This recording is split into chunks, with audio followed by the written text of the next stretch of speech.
Oh my gosh, I'm so excited that this is happening.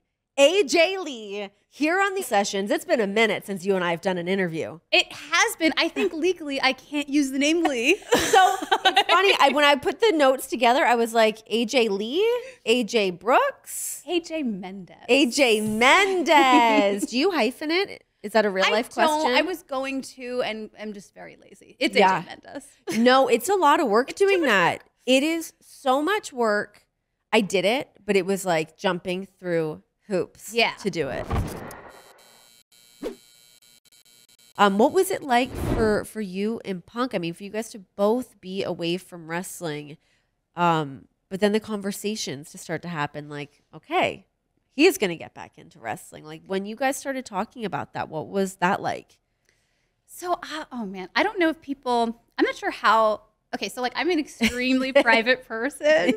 And he is the opposite. Like he'll like see a stranger on the street and be like, this is like me and John where like I tell everyone everything and he's like closed book. So I get it. I'll help you navigate it or not, God. Whatever you need. It's interesting. He'll be like, here's my test results from my doctor's appointment to like anyone who will listen.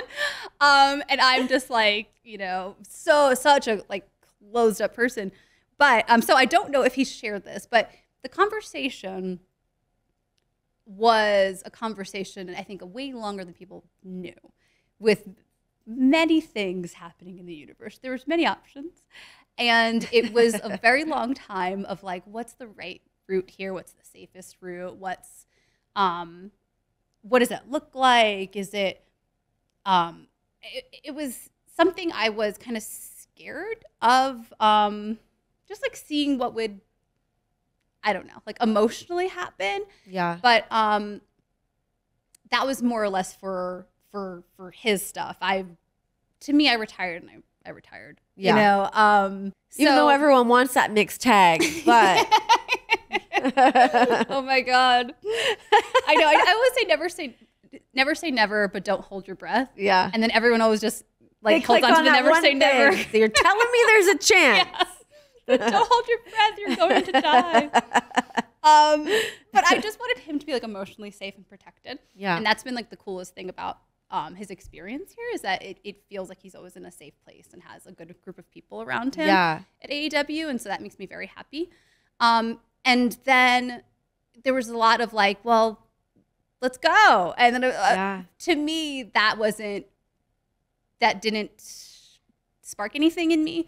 But the combination of wrestling and writing, wrestling and producing, that was like the more comfortable and more exciting because it was just a challenge. It's something I hadn't Seems like a great fit.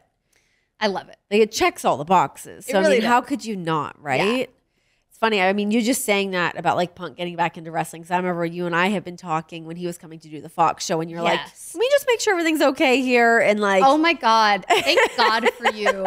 I genuinely, you know how like I was like, just look out for him. Okay? I was just so happy that there was one kind person I knew that would like have his back there. Yeah, and I was just like, please tell me, make sure everything's fine.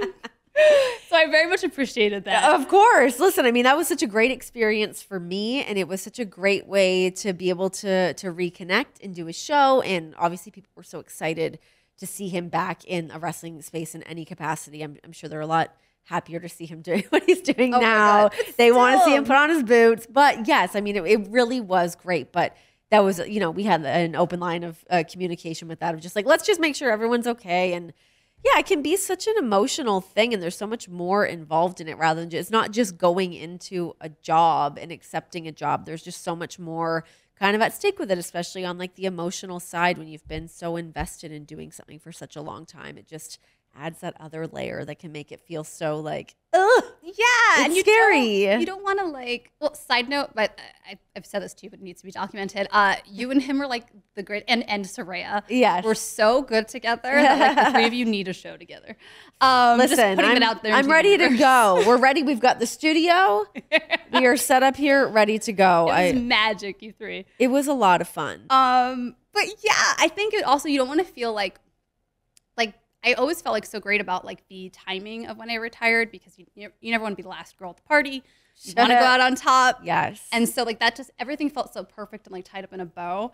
And I know his experience is different. Yeah. And so to me, it was, I didn't want him or me with WoW, anything to feel like you were like that person going back and hanging out with like a high school kids. And you're like, what's up, young kids? What's happening, fellow kids? Cool, riding on a skateboard. Like, yeah. So I was hoping it wasn't that. And it seems to not be. Does it feel very much so? I mean, you guys both have very much like your own careers, your own things going. Is that not that that's necessarily done by design, but do you think about that? Because I feel like John and I are very much like we do our own separate things. We don't really collaborate on much together, really ever. Yeah. Are you guys are the same? I think he is. He'd probably love it if we could collaborate on stuff. I'm like, to me, I feel like I don't want to invite people into my marriage. Sure. So like I never post about it. Yeah. I never, and like so everyone's always just like, do you not like your husband? And it's like, well, you're not invited into this house. Sorry. But he's the opposite. And so like that is interesting. And I appreciate that very much from him, that he's like, you know, it's adorable. But to me, I'm just like, in my book, I wrote like, you know, I said a little bit about the time we got together, and then I wrote, and the rest of our story is just for us. And I meant that. Yeah. So to me, working together is almost like cracking open a door and inviting people in. No, it's 100% true. And it's funny because I remember John and I were in like a little bit of a similar situation with that when we did do like a tiny bit of a storyline in WWE when it was right after we got married, and it was a thing with Miz and Maurice where like Miz said something to me and I slapped him in the face.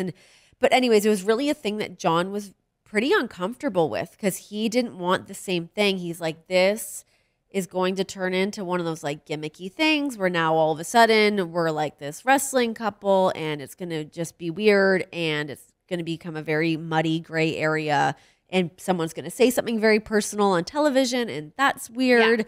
So I totally get it. But I remember at the time being like, oh, this seems kind of fun. Sure, why not? But then when you really look at what the bigger scope of that is and what that really means for your relationship, for your personal life, and like really wanting to keep things private because it is just for you. Mm-hmm. And it can be, it can be a little bit hard to navigate that sometimes, I guess. Yeah. So anyways, I'll stop asking you questions about. The same kind of goes for like social media in general, right? Sure. Like people want this like invitation into your home, into your bedroom, into what you're eating, into like what you're wearing every day. And I don't do that. And people are like, why don't you share anything? Yeah, like what is wrong with you?